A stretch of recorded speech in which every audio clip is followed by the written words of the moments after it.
পুরনো আলোচনা প্রতি সিরিজের আগেই ঘুরে ফিরে আসে সাকিব আল হাসান খেলবেন কিনা।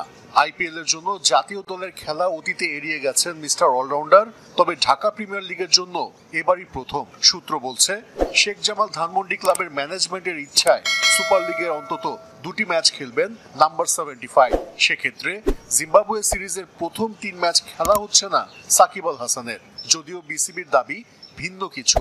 এই মাসের শেষ নাগাদ তিনি বাংলাদেশে আসবেন এবং বাংলাদেশে আসলে দেয়ার ইজ এ পসিবিলিটি যে ডিপিএল এ তিনি একটা দুটো ম্যাচ মানে খেলার সুযোগ থাকবে।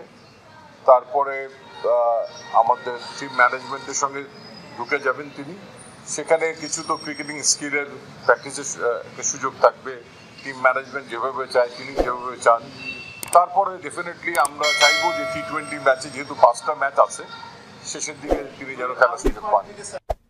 সাকিবকে বাদ রেখে বিশেষায়িত ক্যাম্পের স্কোয়াড দিয়েছে ক্রিকেট বোর্ড, যেখানে কোনো চমক নেই। ঢাকা প্রিমিয়ার লিগে 2 সেঞ্চুরি করে জায়গা পেয়েছেন পারভেজ হোসেন ইমন, ফিরেছেন মোহাম্মদ সাইফুদ্দিন ও আফিফ হোসেন। একমাত্র বাঁহাতি স্পিনার তানভীর ইসলাম। সাকিবের সাথে নাম নেই মুস্তাফিজেরও, প্রথম ম্যাচে খেলছেন না তা নিশ্চিত। 17 জন নিয়ে চট্টগ্রামে শুক্রবার থেকে ম্যাচ সিনারিওতে প্র্যাকটিস হবে, সেখান থেকে চূড়ান্ত হবে জিম্বাবুয়ে সিরিজের স্কোয়াড।